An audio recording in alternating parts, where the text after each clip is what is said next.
Well, let's go to the man who we love to hear from each time this week, and that is Adam Creighton. Now, we missed him last week because he was sick. He's back with us, the authoritative voice.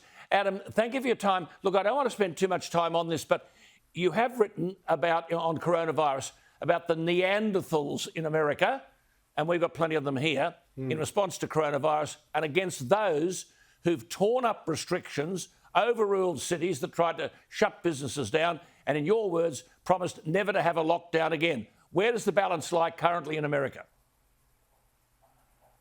Well, certainly about 25 of the 50 US states have completely ignored President Biden's so-called health advice, and I think this has been a good illustration to the rest of the US that mask mandates and lockdowns and so forth really aren't necessary to control the virus, because there's been no difference whatsoever in outcomes between states like California, which extraordinarily really are still in various forms of lockdown even now, even 15 months after the pandemic first arose. So it's a very kind of salutary lesson, if you like, to the rest of the country. And indeed, we see the same in Australia, with states like New South Wales really performing the role of a Florida, if you like, by illustrating to the rest of Australia, the other Australian states, that you don't need to deal with case outbreaks in such a draconian manner. So basically, it's a time to reflect on the benefits of living in a federation, if you like. Absolutely. Good on you. Now, listen, I want to go to the budget because it's a week from tonight.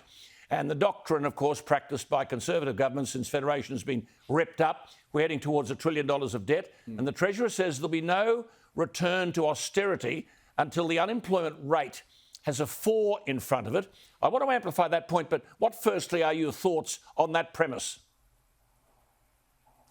Well, I just think it's very interesting that 3 or 4 months ago, the Treasurer was saying that basically unemployment would need to have a 5 in front of it until he would reinstate some form of fiscal rectitude, and now, of course, it's a 4 in front of it. So the first point is the forecasting abilities of the government are just hopeless.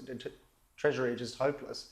And secondly, just in a matter of 3 or 4 months, they've just changed by a very significant amount their entire fiscal policy. So it's just a reminder for me that this budget is very much an election budget, and everything in it should be viewed through that prism. OK, just then say, I agree with that entirely. The issue of a 4 in front of unemployment, currently 5.6%. So try as governments might, there are still dole bludgers, people cleverly living on welfare. If you're going to get the 5.6 down to 4.6, you're going to have to take on people who may not have worked for years. Will that work? Well, look, the first point there is we haven't really had an unemployment rate with a 4 in front of it until the late 2000s in the wake of the work choices legislation, which of course was very, very unpopular, but nevertheless it did see a significant fall in the unemployment rate by about 1%. And of course then all of that was reversed when Labor came in. They made the industrial system far more complicated, and then you had a big increase in the structural rate of unemployment. Now the government now thinks that by having absolutely no industrial relations form whatsoever, but simply by spending a lot of money and having very low interest rates, that we can somehow get the jobless rate back to having a 4 in front of it. I'm rather sceptical about that. I think they have to actually simplify the industrial relations system rather than just spend a lot. Let me just put this point to you. We're talking about capital expenditure, generating jobs and so on. Surely the biggest capital expenditure item ought to be building appropriate quarantine facilities so that we can bring in international students, we can bring in skilled workers, we can bring in tourists, in that way grow the economy, and hopefully if the economic growth rates are greater than the interest rates, then we might be able to sort of pay off the interest and pay off some of the debt. What are your thoughts about that? We ought to be able to quarantine people in such a way that we can bring in these people who add to our productivity. Yes, look, I certainly think that is the right imperative for Australia, and indeed some states, it seems, are already designating areas to build quarantine facilities. But I do kind of raise one issue there.